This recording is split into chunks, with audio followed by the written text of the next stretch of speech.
my work is also important to me. I like to work, but indeed, so there are more things to it. Yes. Exactly. Yeah, balance all the important things. So of course, work is an important part. I would directly agree with that.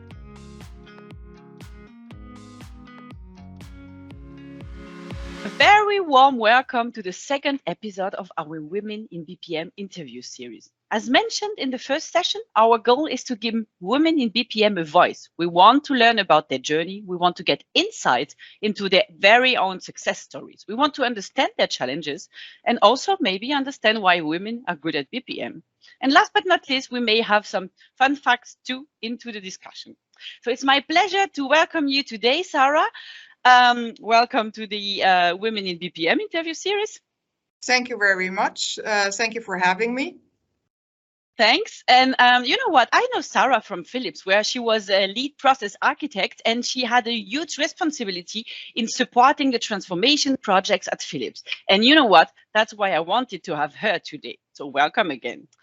But as I mentioned, I know this part of your story, but I don't know everything of your story. So maybe can you tell us a little bit more about your background, your history, and also why you came to the BPM topic? Absolutely. My pleasure. My name is Sarah. I'm now 47 years young. I was born and raised in Switzerland, and I now live for already 16 years in the Netherlands. I started my career with an economics diploma and a teacher education in my backpack. Chose to start, instead of teaching, start to work in a business operations in a Swiss locally operating company in the trade sector. And after already a short period of like 1.5 years working experience, I was promoted to become a team leader and assigned the task to merge 3 small departments essentially in one bigger department, which was great learning for me at the point in time. And just when I rounded that assignment up, we were acquired by a French-based international group.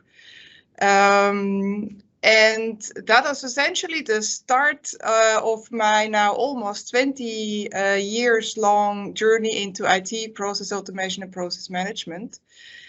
Because we were at that point in time, I was brought into a greenfield SAP implementation as a subject matter expert from the business. And I rolled into the world of IT and business process management. I had several roles, from business process expert. I was an SAP SD consultant in global rollouts. And so eventually I ended up as a principal and lead consultant in query to cash in a competence center at a customer here in the Netherlands.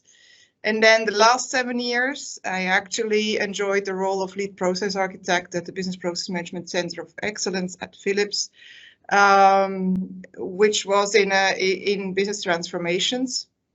And now I just very recently made the move into the consulting firm I'm now working for. And I'm here the business unit lead of the business unit transformation services. So that's me in a nutshell. That's a good summary. Thank you. Was there anyone specific or anything specific that inspired you within your journey, leading to today where we are talking? Yeah, I think from a personal level, I always had a consistent drive to become a better version of myself. I also really much enjoy seeing people around me grow and learn. And I somehow strive to bring that spirit also to the companies I work for. And that's kind of my small contribution I feel I can make to make the world a better place. But when I look to my career, the drive I had there, or essentially was driven by asking the question why. I really want to understand the true objective, the true problem, what we actually have, or the company has, or the department has, and find a solution for it. And I still enjoy to learn about and understand the true requirements of a business and translate this into solutions. And I think following this why question, it eventually brought me to the whys of the company. So why do we need to transform our businesses? Why do we need processes? How can they help bring the strategy to life? And how can we translate the strategy into executable capabilities? So I think that's how I ended up where I am today. That's a really cool summary, and I would like to jump on that because I would say that you already answered it a little bit. But why do you think that some women, and as I say in all interview series, it's not only women, but why do you think that women are good at BPM and process management? I thought about that. Very good. Thanks to your inspirational request here. You know, when I started with the rollouts of the SAP rollouts, the global rollouts, and essentially also in the competence centers I worked with the customers, I was the only woman for like, I think a decade at least. Some occasion I saw another woman somewhere. But when I reflect back now, it is, I think also due to my willingness to adopt, I somehow became one of the guys. So when I now reflect why I'm successful in this area, I think it's a lot to do also with adapting to the environment you're working in. And I never felt like I didn't get the opportunities I was reaching out for. So, but I did observe that in my environment, especially later in my career. And I would like to emphasize that my observation of behavioral skills that help within leadership or in predominantly and traditionally male-dominated environments can not only be attributed to gender, it is also character. But I do think it's fair to state that we still live in a kind of conditioned mindset and a hidden bias that is built up in hundreds of years of patriarchy. And I did observe several times that women were not promoted, overlooked, or even mistreated due to that unconscious bias. And if you ask me, I think there are two skills that are particularly important in leadership and in BPM and IT that women are very good at. Women are very good at self-reflection, and women are very good at listening to understand, right? And on one hand, it's always two sides. So on the self-reflection, why do I say that? What I observe often with women is that we tend to point the finger at ourselves.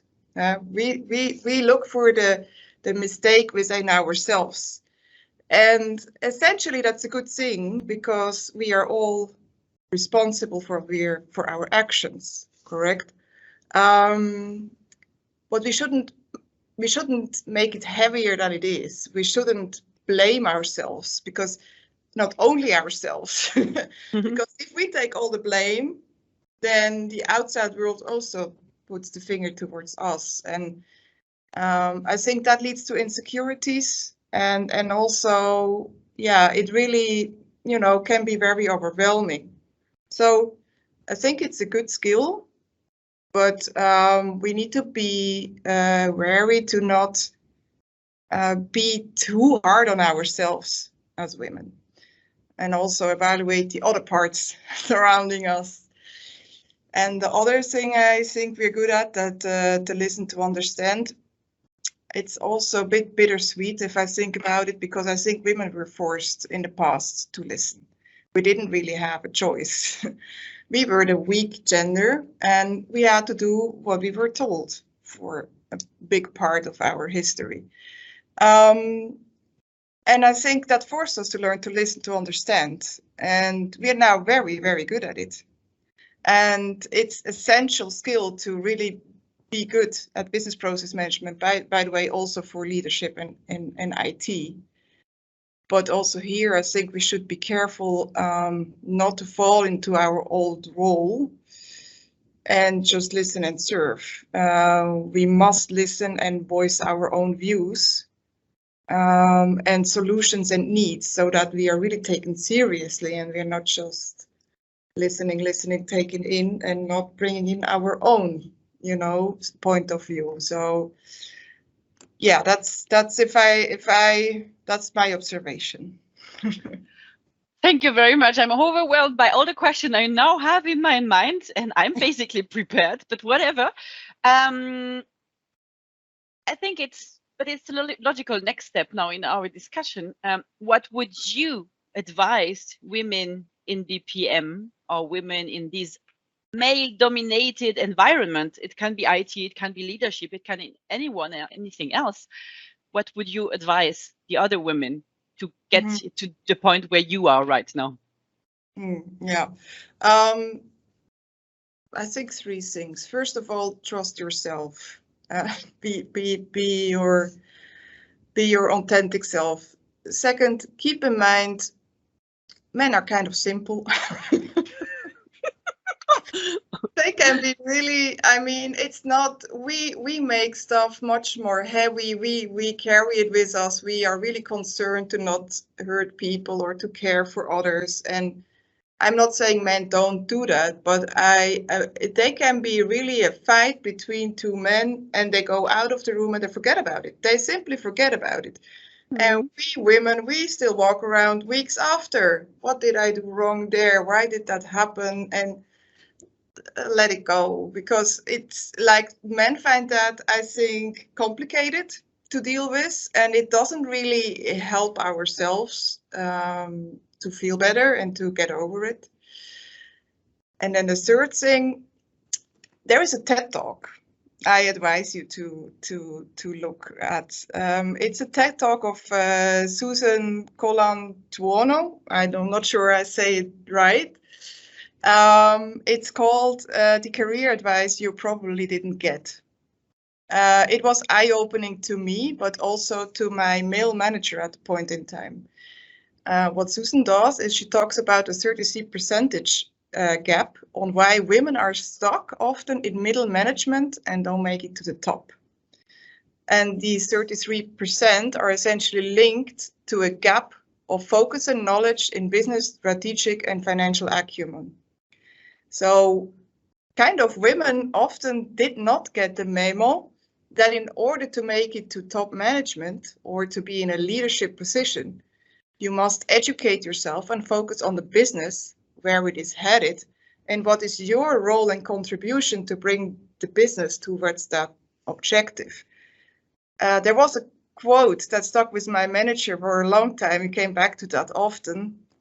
When a global company executive was asked to reflect, he states, I had 2 protégés, a man and a woman. I helped the woman build confidence, and I was teaching the man to learn the business. I didn't realize that I was treating them differently. That's what this manager, this global executive said. And I think that's essential. Women somehow always are, people think we need coaching on our confidence, on who we are, our branding. But essentially, the guys are not that busy with that part. So they save time. They save time. Very true. Yeah. Cool. Then we're going to share this link somehow connected to the interview, because I think it's really enlightening for many of our people listening to this interview. So now we were very serious. So I would like to start a little game with you. Sure. It's called This or That.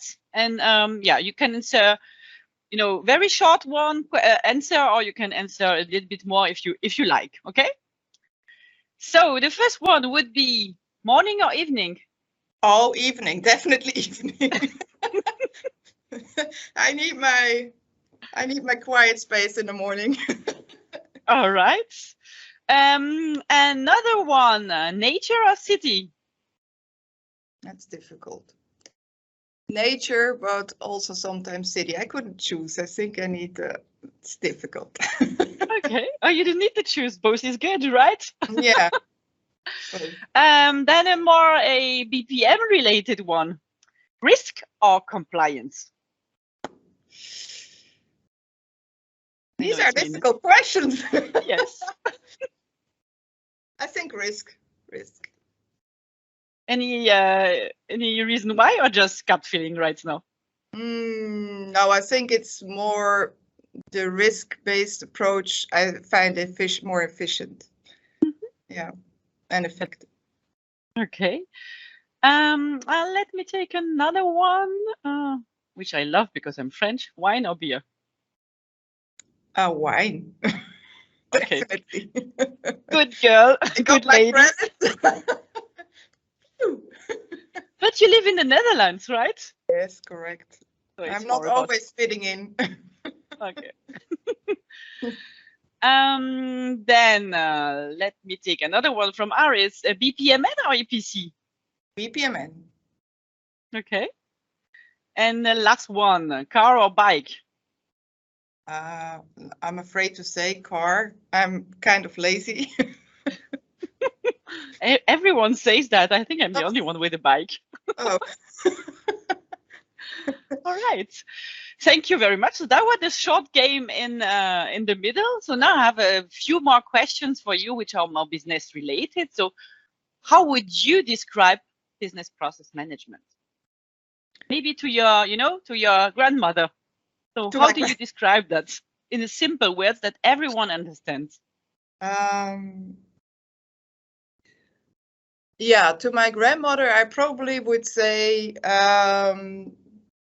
business process management brings the world together within a company that has all the aspects of what we try to achieve, what we need, what information we need, and how we want to process it into achieving the objectives that the company has. Okay. Nice. Is there anything specific that excites you about business process management? Why do you like that? I think I'm kind of a nerd somewhere deep inside. And I really like processes. I think that's something it's kind of the process thinking that is inside of me. But what I also really like is the variety of stakeholders that you get to work with, because it's top down, left, right, everybody from IT, from business, from end-to-end value chains. You have the top executives down to the manufacturing, everything. So I find is really nice. Yes. Mm-hmm. Jumping on that one, maybe. What do you think will be in this area or in our business lives the next big hot topic? Yeah, that's a good question too. I mean, we're always, robotic at this point in time, and especially during the pandemic, I think we also found out that working remote is working well. We see that in healthcare with the telehealth still increasing. I'm not sure whether this is a prediction on the whole topic, but I do feel we really find our ways now in these hybrid environments between robots and humans and online and offline, and how we can still connect with each other in all kinds of ways and channels.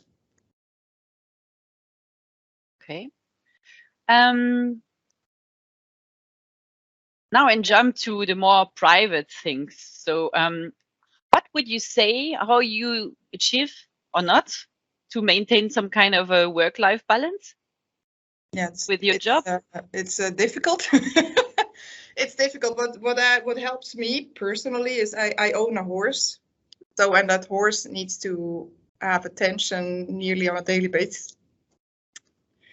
And when I'm there, I forget the rest of the world. So I think that's the kind of balance which I have, and it's kind of a must. So it's not an opt-in, opt-out where you have like the gym where you think, oh, I'm not feeling like it today. Mm-hmm. So that helps to maintain a balance. But I think it's difficult because we are now online all the time. We have our emails on our phones. It's I think important to manage yourself really specifically and be strict and disciplined about having the breaks you need to be able to perform well. Do you have any specific advice on this self-management? Because I think where it's a very difficult point for many persons and women. I think not just women. I think also the men I see are working too much, and it's also to do with reflection, in my point of view. What I do is at least once a week, I block half an hour where I remind myself I need to reflect. And I became really strict with it. And when you reflect, you also see when you are lived by the outside world and you are not anymore on the track that you wanted to be. Yeah, for me, that's kind of, you have to be strict about planning something that is for you and stick to it. No matter, even if like the Pope comes along, you still stick to it. Okay. And I mean, looking at what you told me, you reflect a lot. You're a very successful woman. You have a job that you like. You seem to be managing it all, which sounds great. But after that all, is there any challenge that you continue to face right now? Yeah, I mean, what you just mentioned, I mean, yes, it sounds probably that everything is perfectly organized in my life.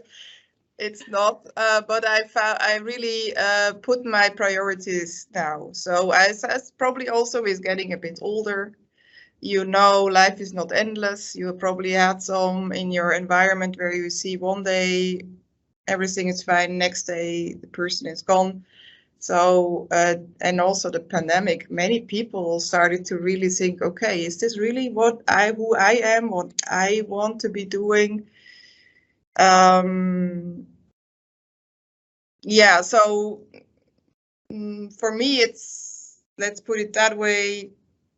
I don't think everything is already organized and well and perfect. But on the other end, I mean, yeah, it's kind of the relativity of, or make it sure that it's not just this that you're now in this wood or in this project or in this content. There is more to it, and remind yourself of that. Does that make sense? Oh yeah, that makes a lot of sense to me. So that's why I was so quiet. Sorry. Yeah, I think that's a very good point. And as you said, I think in the last 2 years, many people started to think maybe a little bit more, which is good to think about what's important in life. I would have a very, yes?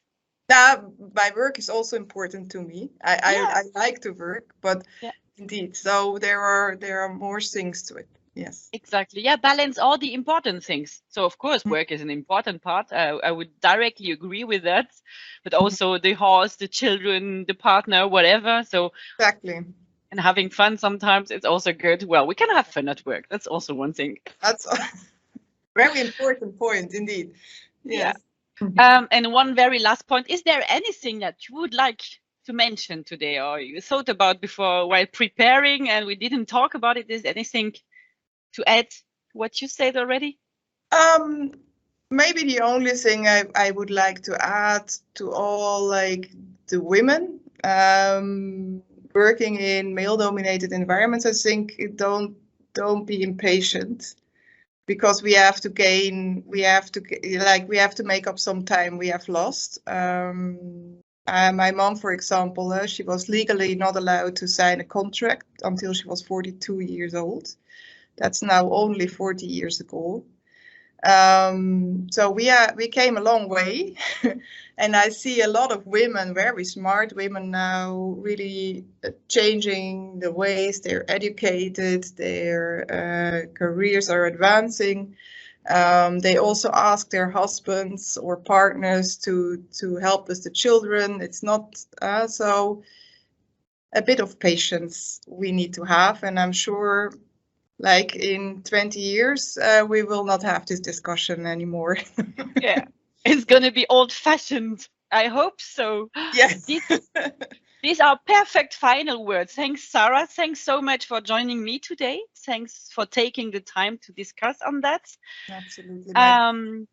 I'm thrilled to have so many great women talking with me about this topic. So you are the second in the row. In next month, we're going to start again with a new interview series, but secret, I don't tell you who's going to come next. So thanks, everyone. Take action. Be patient, I learned. And hold together and get ready for the future. Thanks, Sarah. Thank you, Chantal.